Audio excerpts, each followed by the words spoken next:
It's my feel-good breakfast show. You're on your Feel Good Breakfast show indeed. And this morning we're feeling good because we are celebrating one of our national treasures. Yes, I am talking about the man who went to the 67th Grammy Awards and brought home a beautiful award. And today we get to celebrate him in the best way right here on your Feel Good Breakfast show. Of course, I'm talking about flutist and composer Wouter Kellerman, the man who has continued to etch his name in history and more than anything else, allowed everyone in the world to know exactly what South Africa is made of. He has won the category Best New Age in terms of either a chant album or one of the others, ambient that is. And friends, this morning I am so excited because we can truly feel that we are sitting with the absolute greatness that brought us the album Triveni. I'm talking about Wouter Kellerman, everyone. Wouter, how are you? Thank you, Zanele. It's very early for me. Yes. I've just went to bed a few hours ago, Oh, so it's a big deal for me to be here. Oh, what? Were you making more Grammy Award-winning music? Yeah, midnight. You know, the musician typical midnight. Yes, I know you guys. You like else, that. yeah. Yes, but this is why we have Grammys, Wouter. No, it's been absolutely incredible. Yeah. Most amazing. I can imagine. But Wouter, I have to ask you because, you know, when you make that music, you're never 100% sure how it's going to go. Exactly. For you, in terms of this beautiful album, Triveni, that is now, you know, just really acclaimed by the entire world, what does it mean to you to really win something like this? It's just been absolutely incredible. As you say, you make the music and you don't know how it's going to turn out.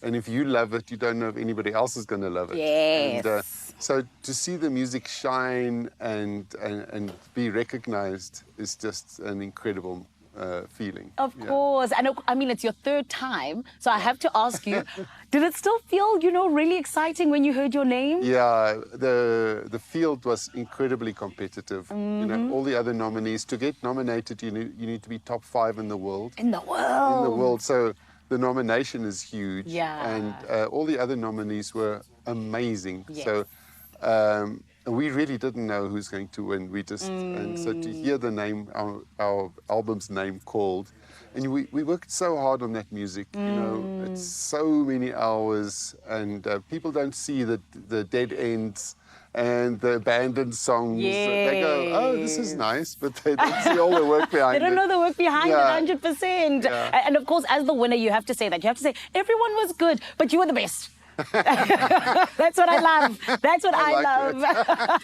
But Wouter, I know as well that, you know, in South Africa, it's not a thing that happens every day where we're bringing home Grammys. Yeah. So this is why, like I said, you're someone who's etched in history and forever will be remembered. But I think one of my favorite things is just the fact that, you know, when we talk about the music in itself, there's a way that the Grammy comes and then just affects not just your world, but the way that everyone views you. So how has these Grammys actually changed your life and made your musical career a little bit better? It's been an incredible influence, but it doesn't necessarily happen because, you know, some people win a Grammy and nothing happens. Sure. Nothing is going to happen. You have to make it happen. Now you have an extra weapon in your arsenal to tell people. But, you know, especially the first Grammy nomination made a huge difference because before that, when I applied to play in a festival, people go, who's this middle-aged flutist?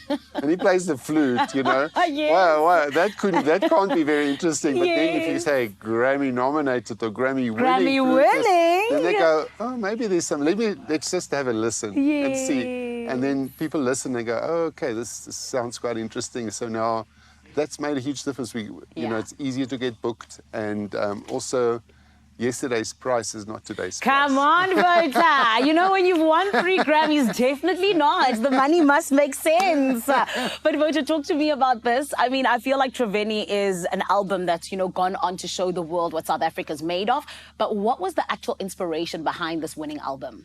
Yeah, my whole life I've been trying to make music that spreads positive energy. And this year, my collaborators, you know, Chandrika Tandon and Eru Matsumoto, both, they're from India and Japan. Yeah. And they both, I've known them for many years, and they have that same attitude. So we thought this year, let's make an album specifically with a healing heart. Oh, wow. Music with a healing heart, music with a healing intent. That's beautiful. So if you're very stressed, head onto YouTube and just go and listen to or Spotify. Yeah. And this music is really, you know, we made it specifically to heal you just by listening. That's beautiful, Wouter. Well, I mean, you are healing the world indeed in more ways than one, I believe. But let's talk a little bit about you and your collaborators, because you're saying that, they're from Japan and another part of the world. Yeah. How did that even come about? I love collaborating across cultural lines, and music builds bridges. It's just this most incredible thing. It's like we have a common ancestry, and when we play the music together, we find that line going thousands of years back to our common ancestry, and we connect. So Chandrika Tandon is an Indian singer now based in New York. She's been nominated before, incredible singer. She sings Indian mantras. Yeah. And Eru Matsumoto is one of the world's top classical cellists, but she crosses over to other genres. So but we thought it's going to work very easily, but it wasn't that easy to find the common ground because we're so different. Yeah. But as I say, the music has a way to build and to build the bridges and make it happen. So I find, across cultural lines, across racial lines, music connects. It 100% does. Yeah. And honestly, I think, I think we see it with your music and just even the people that were your fellow nominees at the Grammys, which is something you can say, which is so exciting, which is why I have to ask you then, do you feel pressure to have a follow-up, another Grammy Award winning album? Absolutely. Next year it's coming. Oh, hectic, Wouter! I love that. I don't feel any pressure. For me, what excites me is to get up in the morning and make beautiful music, and that's what gets me going. It's the music that keeps me going, and once you've made the music, you kind of owe it to the music to promote it. That's in the early days, we didn't realize that the promotion is such an important part of your music business. So now we're taking care of the music business as well as just the music.